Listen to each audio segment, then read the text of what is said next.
观众，欢迎回来！这里是由完美世界与游戏风云共同主办的 DSL Dota 2超级联赛的比赛现场。这里是礼拜六的晚上，我是解说海涛。大家好，我是赵杰，我是单车。今天我发现你们两个穿的都很粉嫩啊，早上我也把我那件骚骚的粉色的 T 恤穿出来了。他说我们俩骚，不太好吧？不太好。这是年轻人的朝气。我称赞你们年轻。是吗？不能用，每个人都是年轻漂亮。不能用那个词嘛，是吧？换一个好一点的词。我说的是我那件骚骚的。你们不要把自己扯进去，我也没有办法了。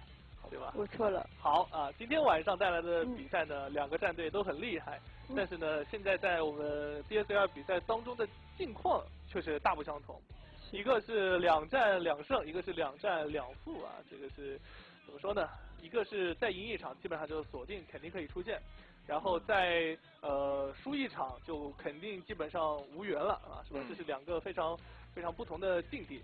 那么大家对于我们今天晚上这一场一个天堂和地狱的对比，到底有怎样的看法？也是可以登录到我们的合作媒体，我们这些官方合作媒体上面呢，也可以看到我们 DSL 联赛最新的新闻和比赛预告。同时呢，也欢迎大家在我们的合作媒体上面来讨论和这个分析我们现在接下来的比赛的一个情况。同时大家可以每天登录我们游戏风云的官方论坛 GameFY bbs.gamefy.cn。那么在我们论坛有一个 Dota 2 and DSL 联赛的讨论区，在这个讨论区里面每天都会有我们的直播互动帖。今天晚上我们会抽出本周的直播互动帖当中的幸运观众。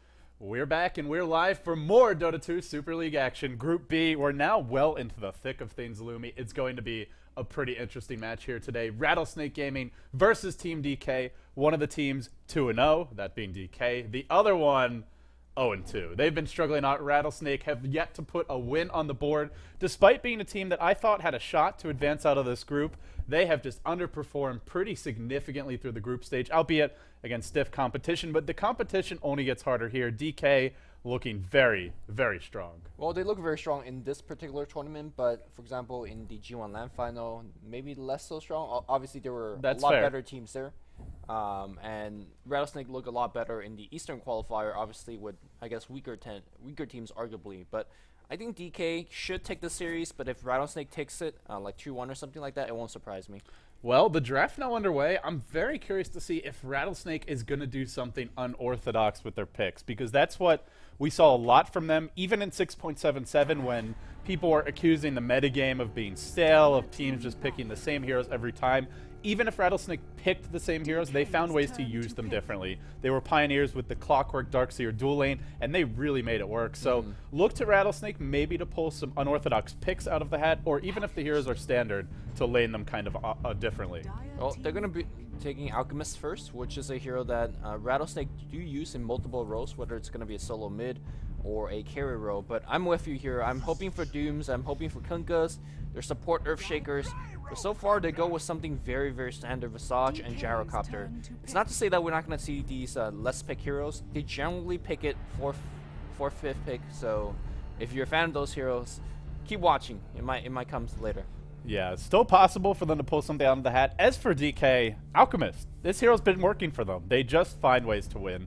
We saw them give it to super solo mid, rush the mech, go for the early medallion, play that utility Alchemist role, and then later on, you can become a damage dealer for your team, even getting damage items that are also sort of utility-based, like Assault Cuirass, which helps your team's DPS, also helps your own survivability. So we'll see how they want to play this. They can also give it to Burning, throw it into the safe lane, and just go for the max GPM, 800, 900 gold per minute, max the Grievel's Greed, farm your way to victory.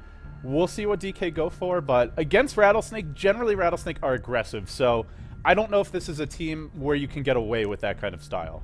I think it's a little bit safer to play defensive. DK generally very good at protecting their towers, and against Visage and Gyrocopter, who generally gets a couple kills and then push your tower. That's what Orange did in multiple of their Visage games. I imagine DK is going to have a easier or better time because their playstyle just match up a little bit better against Rattlesnake. They need a little bit more defensive heroes, though. So, Lumi, we'll unpack the draft a little bit more. For DK right now, Shadow Demon's been one of their go-to supports. So, too, has Crystal Maiden. She's still in the pool. Is that something you look to pick up here in these first 3 or 4 picks, or do you leave it for the end? I think it's somewhat dangerous to, well, they pick up Undying right now. One of their other recent supports they've been favoring. And the traveling that they always like to run is Alchemist, Undying, Crystal Maiden. The reason I don't like particularly this traveling against Gyrocopter or Visage is Flat Cannon is so good against killing all of the zombies. So yeah, every Flat Cannon attack kills all zombies in range. All zombies in one hit. More importantly, it's very easy for Gyrocopter to pop the Flat Cannon and just do a ton of physical harass against Crystal Maiden, who starts with 1 armor. And any type of plus damage from Gyrocopter is going to shut Crystal Maiden down. So I don't think DK should run any type of offensive trialing involving these 3, but we'll see what they do. It seems to me more like an insurance pick here, where they look at what Rattlesnake have and they say, Rattlesnake might want to be aggressive on their own, so we'll protect against your aggressive trialing by getting Undying. If we want to go aggressive, we leave the option open, but not necessarily planning on doing so. So where do they go from here? Rattlesnake, Gyro, Visage. We've often seen them run the Gyro as a solo safe lane and then an aggressive tri-lane. We occasionally see the dual lanes for them, but when they do that, it's generally with a more survivable hero like a Weaver. Gyro's a little bit vulnerable against a tri-lane or against roaming strategies. Also, DK, we've seen them go to the jungle play. We've seen the Enchantress, the Chen from QQQ, and something that teams will have banned against DK in the past. So I don't know if we'll see it this game, but there's just a lot of options on the table for both of these teams to think about. Yeah, both these teams are very versatile, which is not something we speak about DK too much because they used to only do 4 Protect 1, but their playstyle as well as their hero pool has really widened in the past 6 months, I want to say. And that used to be the big knock on DK. Right. You know what they're going to do. And then you have like the set strategy prepare against them. But yeah, very strong individual skill, great at executing 4 Protect 1. It's how they finished 4th at the International too, but they've evolved. This is a new DK. It's a new day for them, and I've been impressed by this team. They made some roster changes after the International too. There was a lot of questions, a lot of doubts. They really struggled in the G. I mean, the G League ultimately they only had 1 bad series, but it cost them the right to advance out of the group stages. Right. And people were questioning them. They didn't really perform that well. Since then, G1 League, they started to look decent at the LAN finals, but in the Dota 2 Super League, this is where I feel maybe we're finally starting to see this DK team gel, and if they keep this up, they could be a threat to go very deep at the International 3. I mean, you talked about that they had a 1 bad series in G1 LAN finals. I thought they had G League.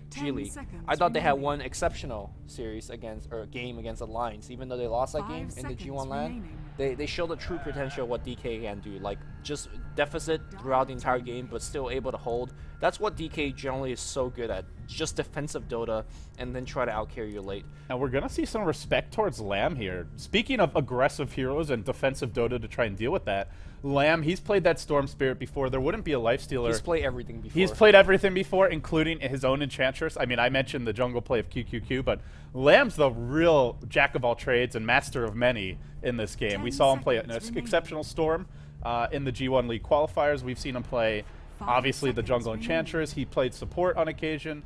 He's played Clockwork. He's played off-lane Mag. This guy really can do it all, but they're going to remove one of the more offensive options here in the Storm Spirit. Yeah, and Crystal Maiden on the other side is going to get banned out, so the DK tri-lane that they use so much is not going to be available anymore. But back to the LAN point, this is the reason why Rattlesnake's one of my favorite teams in China, simply because they don't have a stable, oh, here's my 1-role player, and here's my 2-role player. They just do whatever the hell they want based on the heroes, which it's so fun to actually cast. It's somewhat, I guess, intimidating if you're a caster and this is the first game you walk into casting a Rattlesnake game. They're like, oh, Lamb's playing carry here. Next game he's like on Chen. Guys, I went on Dota-Academy and it says Icy's their carry player, and then suddenly he's playing a Crystal Maiden. What's going on? Right, so it's just really a refreshing playstyle, and it just reminds you that all 5 of their players could play all 5 role at high competitive level, which is something that players like myself really want to inspire to be. Like, you just want to be a well-rounded player. You want to be the very best, Lumi. Yeah, I do. I do too. And catch him up. Ash Ketchum, you're my hero. But we'll see where DK goes from here. They have the Undying, so offensive tri-lane is an option. They could send the Alchemist solo mid, and he matches up reasonably well against anything Rattlesnake would put there. The only obvious solo mid for Rattlesnake is a Gyro right now, and It's something they could do, not something they do a whole lot of. Generally, they prefer it either in the aggressive tri lane or the safe lane as the farmer. DK will go Weaver. Now, this I find interesting because you look at what Rattlesnake have, Lumi, and no reliable setup stuns. Weaver could have a field day. Yeah, he will, and look at the minus. Oh, man. Well, there is a reliable stun, and this is no surprise coming out from Rattlesnake. They love to pick that Doom, and Doom recently had a couple of buffs. One of them is the way to deal with a certain passive, which is so far not present in this game. The other buff is an Acceptor buff on Doombringer, which I personally don't think he'll end up getting because We actually saw it yesterday. And oh really? Who was? It was yesterday, right? Maybe it was 2 days ago. I didn't cast that game, so maybe it was 2 days. You were casting with me yesterday. But I didn't cast it. Oh, it was with Gods. You're right. It was 2 days ago. Doom went Acceptor. Problem is, Doom doesn't really want to be standing in the middle of the fight for the most part. He actually dies pretty quickly. He's up against the Gyrocopter with an MKB, a couple of damage items, and the whole Aghanim Scepter buff is Doom doesn't tick down, right, if you're near them. But if you're near a farmed carry, they just kill you. Right. So it's a buff that sounds great on paper. I think it can work if you're ahead, but if you're behind or as a comeback mechanic, not really that viable. I think that's more of your Trollo pup build, which is, you know, Yeah. we all look forward It's to. a really, conceptually, I love the buff. Yeah. Practically speaking, In these pro games where team fights want to be decided instantly, Yeah. you don't want something like that. And I feel like Doombringer still needs armor. He still needs movement speed in team fight, despite having Scourge already. You just want to kind of dart in and out in team fight to tank and then. And the issue in the game that we actually cast, I think it was Rattlesnake who ran him, was that they just couldn't find a proper lane for him. They tried to put him solo safe lane, but he ended up against an aggressive tri lane.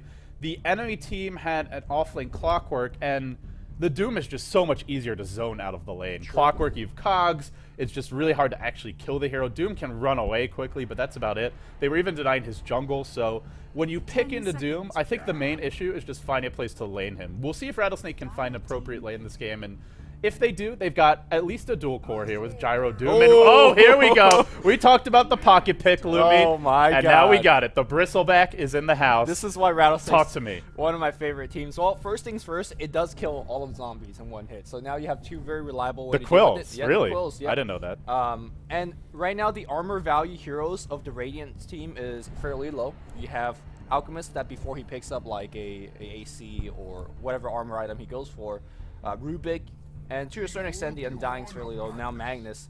Wow. These are heroes that could get multiple stacks on. I don't know how long these team fights gonna last. That's a big concern because the longer team fight lasts, the stronger Bristleback is.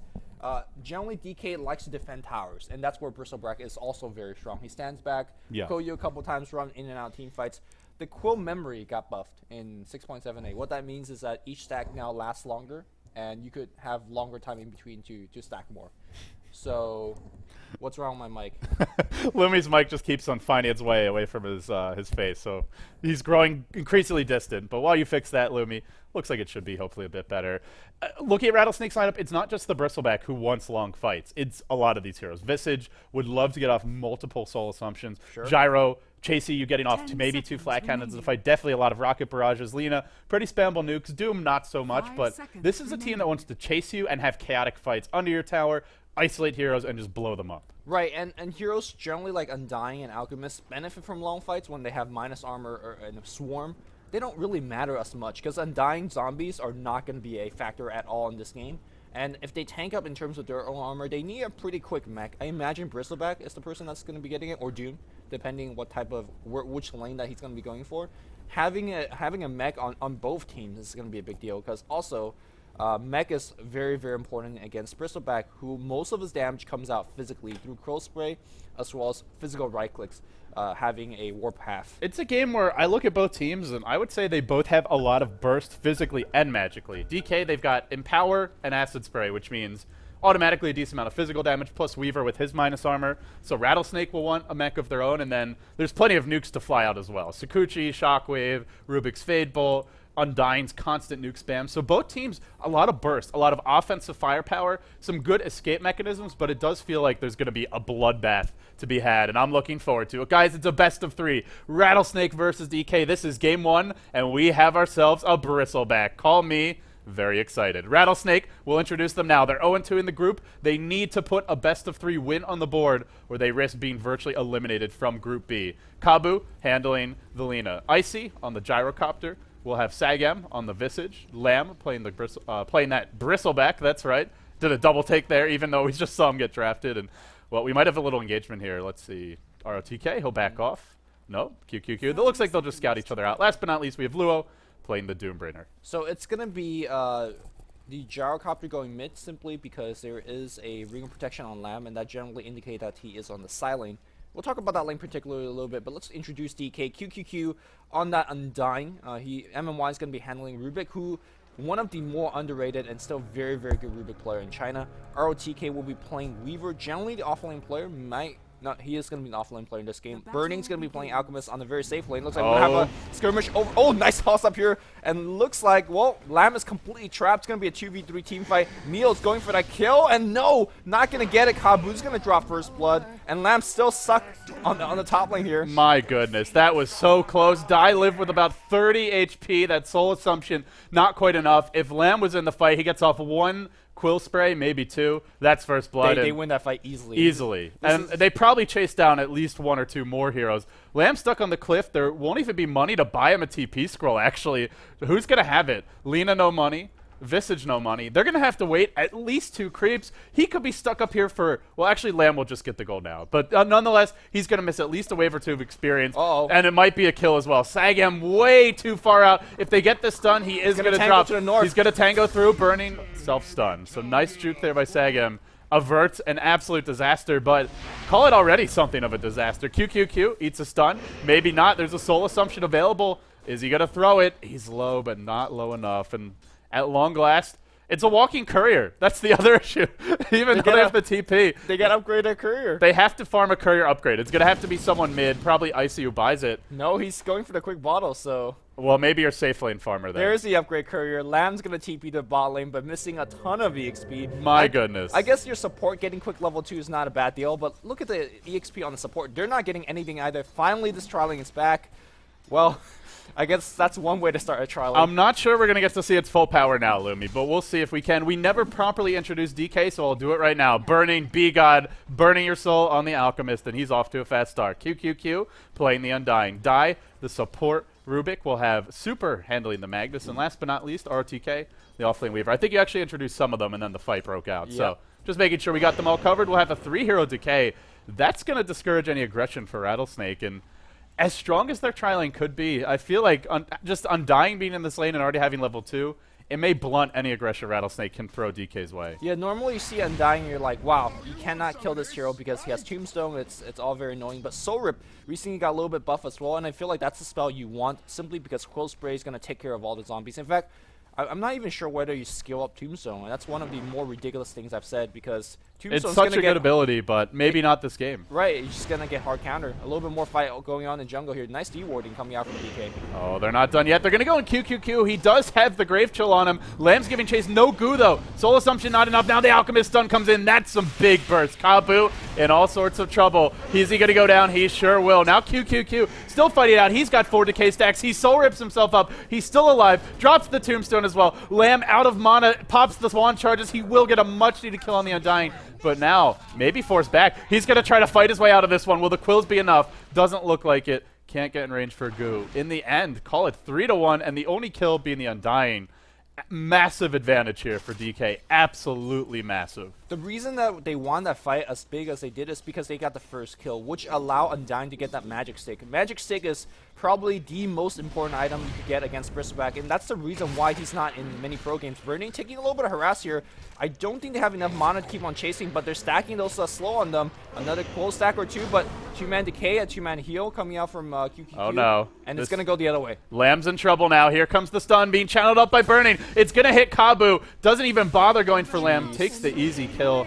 I do like the focus fire a lot from DK in this lane. They're not trying to kill off the tankier hero like the Bristleback, even though he was at half HP. Focus the squishy backliners. I feel that was the mistake by Rattlesnake. Even without the Magic Stick, you don't want to focus on dying. You really want to get the squishier other. Even Alchemist is a lot squishier than him. Yeah, but if you look at the remnant of this Tri-Lane versus Tri-Lane situation, it's 4-1 in favor of DK.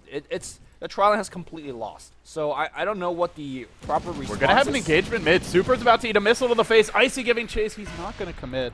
He doesn't have call down. If he did, that would have been a free first blood. There's still a skewer. Well, it wouldn't be a first blood. Normally it would be. Not this game, though. Well, it's only 4 minutes in. I was like, oh, yeah, first blood time. So, Lumi, the other lane we haven't looked at yet is this top lane. ROTK 22-13. Luo 12-1.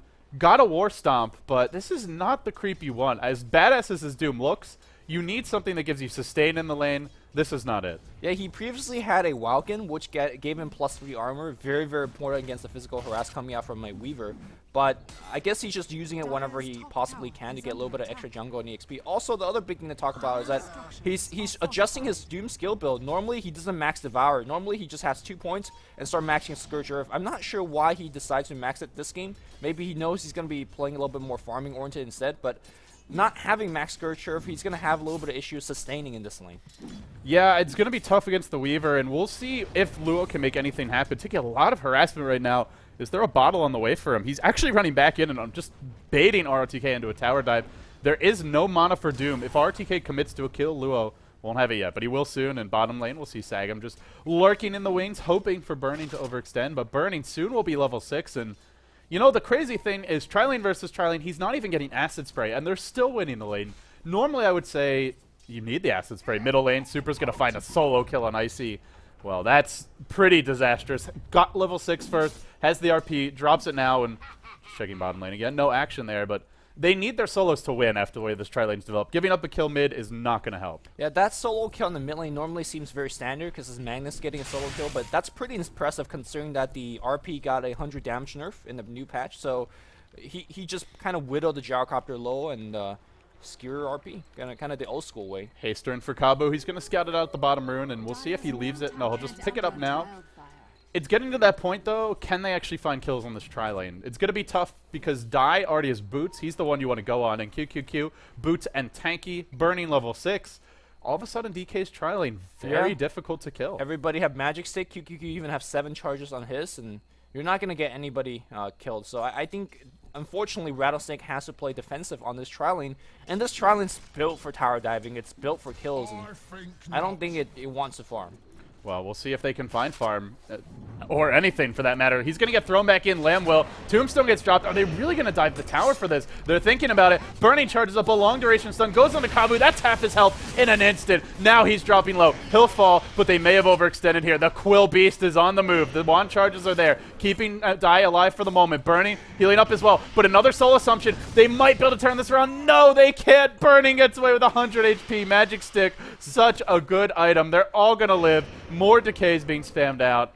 And Bristleback, you give away 3 Magic Sticks this early, Hero starts to feel rather underwhelming. Yeah, I just want to mention that they dove past the tier 1 tower and went all the way back like a marathon, and nothing ever happened to any of those 3 heroes, because Alchemist just an insane tower typer with a face boot and his chemical rage on, everybody having Magic Sticks. You're just not going to get any kills against this lane, and I don't think I think Rattlesnake should just say, hey, Bristleback, you're on your own, we're going to help out Doom up top, because at this point, he's just a little bit more important of a target to help out. And speaking of Doom, he's still losing the lane very badly to that Weaver. Weaver, the lead farmer in this game, he's out CSing Doom by 30. And sure, there's some Devour extra goal here and there, but it's nowhere near what it needs to be to keep up. He's actually not using Devour whenever it's off cooldown. That's one thing I've noticed and criticized publicly about Luo in the past. He just doesn't spam Devour, I feel like, enough. Well, they need that gold in this game, especially because Gyrocopter gave up first blood. Bristleback's farming, but how much is he really going to do as this game develops? Magic Stick really counters the hero to a large extent, and the other thing is, you get later on in the game, if Bristleback isn't really farmed, he needs to stay alive for a long time to do damage, and he won't. Not against this amount of burst damage. Weaver has a lot of minus armor coming from the bugs. Only level 1 now for the Swarm, but they'll be leveled up. Acid Spray as well will eventually be in play, and it'll get to a point in the game where Lamb will just die in 5 to 6 seconds. That's not long enough. You need to live for 10, 15, 20 seconds to really make the hero work. They might go in on Burning now. They just don't have an initiating stun. They can't go on him when his chemical rage is on, unless Tower's focusing on something. And they're still trying to tri-lane against him. It doesn't seem like they're accomplishing anything here. Yeah, maybe they're saying, hey, the other lanes, you worry about yourself. If we leave this lane, Bristleback's going to have nothing. Maybe Bristleback is the more important hero at this point in the game. Who knows? Because Bristleback doesn't have a lot of, I guess, life expectancy, if you talk about it. He gives you about 20 good minutes of like good tankiness and big harassment, but past that point, he just doesn't do too much. So they want to focus on Bristleback now. Well, they're going to rotate Sagam off the lane, so he'll be left to his own devices for the most part. Sagam's going to come top. What can he actually accomplish? There's your Doom on RTK. That's what they can accomplish. They need to make this kill happen. Soul Assumption's got to be used soon. It comes in. He's not dead yet, though. This Doom still has a decent duration left. It should be enough in the end. He will go down. Oh, unfortunately, Neo took that kill. A much-needed kill, but not going to Luo. Good news is he can devour some creeps. Yeah, it's still a very important kill for them to pick up because this Weaver is somewhat getting out of control, but that's the power of Doom. You could make that gank any day because it's such a long stun. As long as he doesn't get that Sakuchi off, it's a free kill, almost guaranteed. Speaking of kills, we're going to see Dai trying to secure one of his own for Team DK. Rotates mid under cover of smoke. Icy, no phase boots, so won't have the additional move speed, but he's going to run towards the top rune and well, it's going to spawn bottom, so as he doubles back now, this might be the moment. Dai. No, Kabu is checking for the runes, I think. No, no, he's not. He's coming in right now, lifts him up, pulls him back in, drops the rocket barrage, the call down as well. Will it be enough? Skewer in from Super. RP2 has the shockwave. They'll secure the kill now, and they give it to Super. Now the rotation. Kabu's joined the fight. Lamb as well on the hunt, but Dai healed up so much between the Soul Rip